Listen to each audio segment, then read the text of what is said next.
Armed Forces of the Philippines nakiisa at kinilala ang dedikasyon ng 6 na sakay ng bumagsak na UE helicopter kahapon sa Agusan del Sur. 7.2 milyong pisong halaga ng marijuana nasabat sa isang hot pursuit operation sa Benguet. At inflation rate sa bansa na natili sa 1.7% nitong Oktubre. Nagpahayag ng pakikiisa ang Armed Forces of the Philippines sa Philippine Air Force kasunod ng nangyaring pagbagsak ng UE helicopter sa kayang 6 na kawani nito kahapon sa Agusan del Sur. Ayon sa AFP, papunta sa isang humanitarian assistance and disaster response ang UE helicopter at crew nito bago mangyari ang insidente. Kinilala rin ng AFP ang dedikasyon, katapangan at kakayahan ng mga airmen sa pagsakripisyo ng kanilang buhay para mapagsilbihan ang kapwa Pilipino na nangangailangan.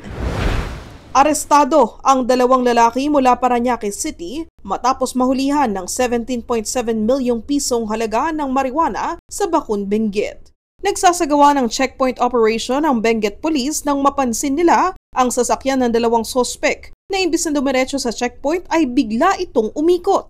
Dito na hinabol ng otoridad ang sasakyan ng mga sospek at tumambad sa loob ang 127 tubular forms ng pinatuyong dahon ng marijuana. Sasampahan ng mga sospek ng kasong paglabag sa Republic Act No. 9165 o Comprehensive Dangerous Drugs Act of 2002.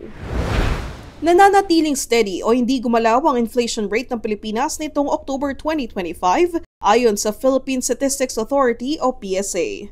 Sa report ng PSA, sinabi ni National Statistician Claire Dennis Mapa na nanatili sa 1.7% ang overall inflation rate ng bansa. Yan ay kaparehong rate noong September at higit na mas mababa sa 2.3% na naitala noong October 2024.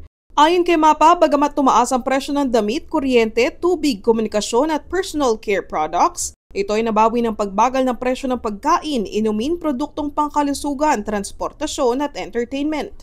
Samantala, sinabi naman ni Economic Planning and Development Secretary Arsenio Balisacan na ipinapakita ng stable na inflation rate na gumagana ang mga hakbang ng pamahalaan para mapanatiling sapat ang supply at abot kaya ang mga pangunahing bilihin.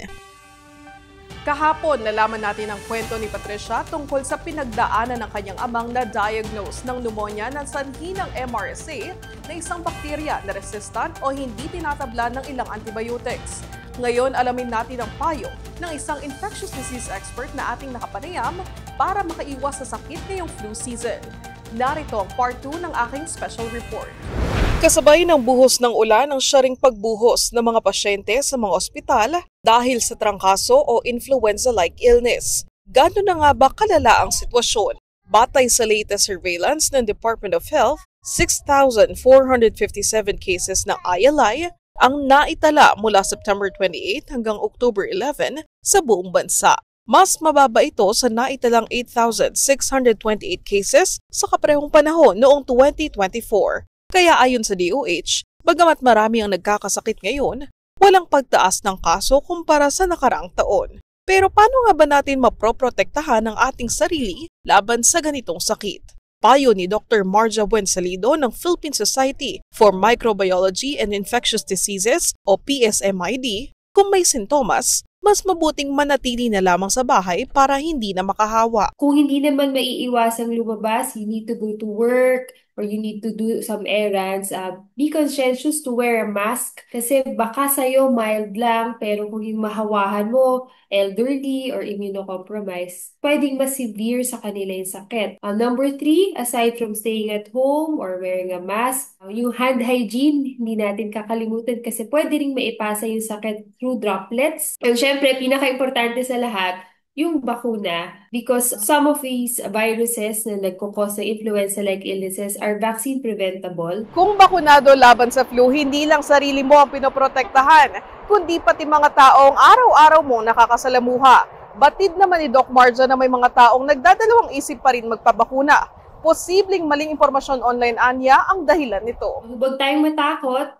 Knowledge is key. Huwag tayong basta makinig sa mga fake news. We have reliable sources like the news, WHO, DOH, CDC, marami namang reliable sources online. Karamihan naman ayon sa eksperto sa mga kaso ng ILI ay mild lamang at pwedeng gamutin sa bahay. Most can be managed in the house, yung mga tinatawag nating supportive treatment, no? Pag may lagnat, pwedeng uminom ng paracetamol, pwede rin kumain ng mas masusustansyong pagkain at magpahinga and rest. Dapat namang maging maingat kung lumalala na ang sintomas, tulad ng lagpas 3 araw na lagnat, nakakaranas ng panghihina o dehydration, hindi makakain o may comorbidities. Pagka nakita rin nila naman na merong mga alarm signs or warning signs or merong iba pang sakit yung bata o kaya yung pasyente, talagang mas advisable na mag-test. Kasi yung iba sa ibang viruses, meron ding gamot. Like yung influenza,